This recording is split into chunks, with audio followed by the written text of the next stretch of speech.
Jarohatlardan keyingi reabilitatsiya jarayonida kinezologiyaning o'rni haqida gaplashsak.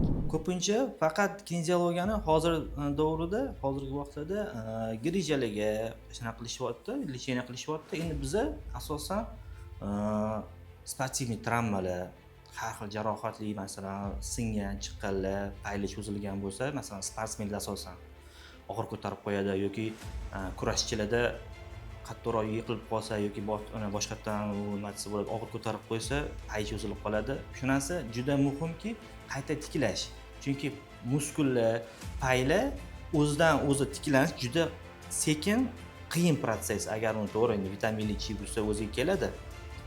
Mana agar kinezologический lecheniya qiladigan bo'lsa, birinchi o'chirda keyingi masalan последствия deydi-ku, oqibat sizlarga olib kelmaydi, bunaqasini og'ritmaydi, og'rimaydi.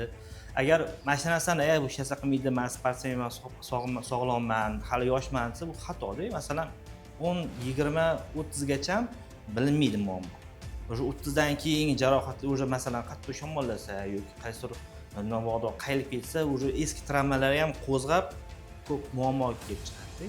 Shu narsada eng yaxshi usuli mana kinezologik lecheniya qilsa, masalan, полный связкаlar qattiq cho'zilgan, nimalarga bog'liq, nimalarga bog'langan, nima anaqa funksiyani bajaradi, o'sha har bitta harakatini to'g'ri topib lecheniya qilinsa, o'ylaymanki, kinezologik lecheniya ancha samarali bo'ladi.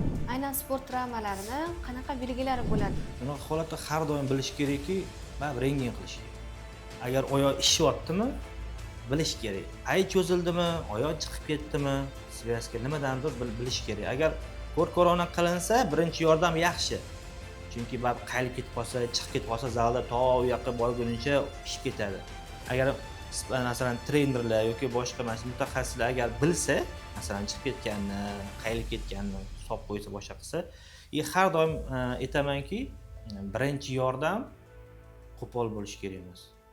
Masalan chiqib ketdimi yoki oyoq qayilib ketdimi, joyiga qo'yish kerak, sразу elastin bint bilan boylab to'g'rilash kerak. Keyin operatsiyadan keyin masalan sportsmenlarda pay cho'zilib ketadi, pay uzilib ketadi, muskul uzilib ketadi, qo'l sinadi, masalan boksyorlarda, boshqada.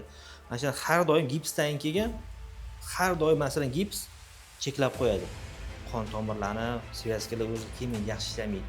Masalan, обязательно kinezologический lecheniya deyman, hamma lecheniya yaxshi, masalan massaj, fizioterapiya, manipulyatsiya, stimulyatsiya hammasi kerak. E'tibor beramiz o'sha kinezologический lecheniyada faqat apparatlar emas.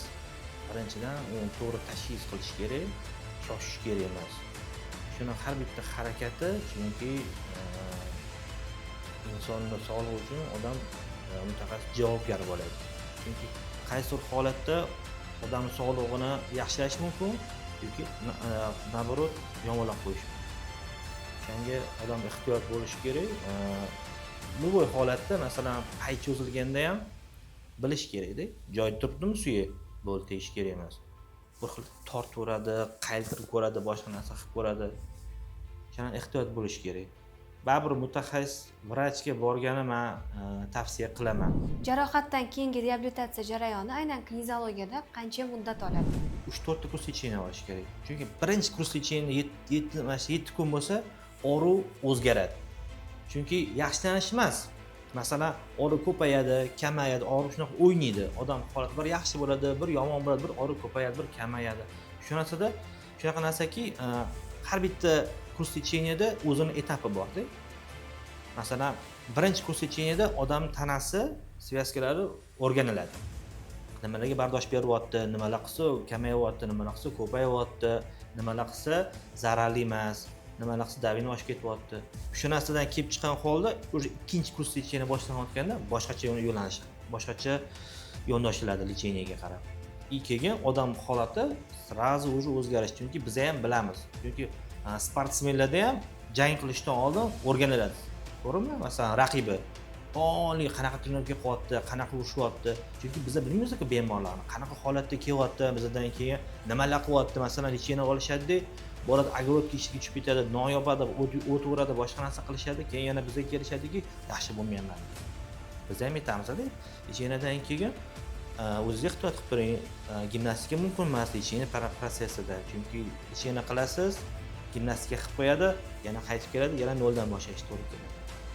Chunki bemorlar ham o'zini sog'lig'iga befarq bo'lishi kerak emasda. Masalan, lecheniyaga kelyaptimi, boshqa lecheniyaga qadab hamma narsa qo'shib tashlash kerak emas. Masalan, kineziyolog kelyaptimi, boshqa manual ishga yoki boshqa narsaga borish kerak emasda. Bitta mutaxassis tanladimi, o'shanga sabr qilib lecheniya olsa, xudo xolasa ancha samarali bo'ladi. Travmalardan keyin, har xil jarohatlardan keyin birinchi bo'lib to'g'ri vrach tanlash, обязательно MRT, rentgen qilish, to'g'ri shifokorlarning aytganini qilish. Shifokorlar masalan tavsiya qilsa, nima tavsiya qilsa, gimnastikani boshqa narsa tavsiya so'zsiz qilish kerak bu narsani.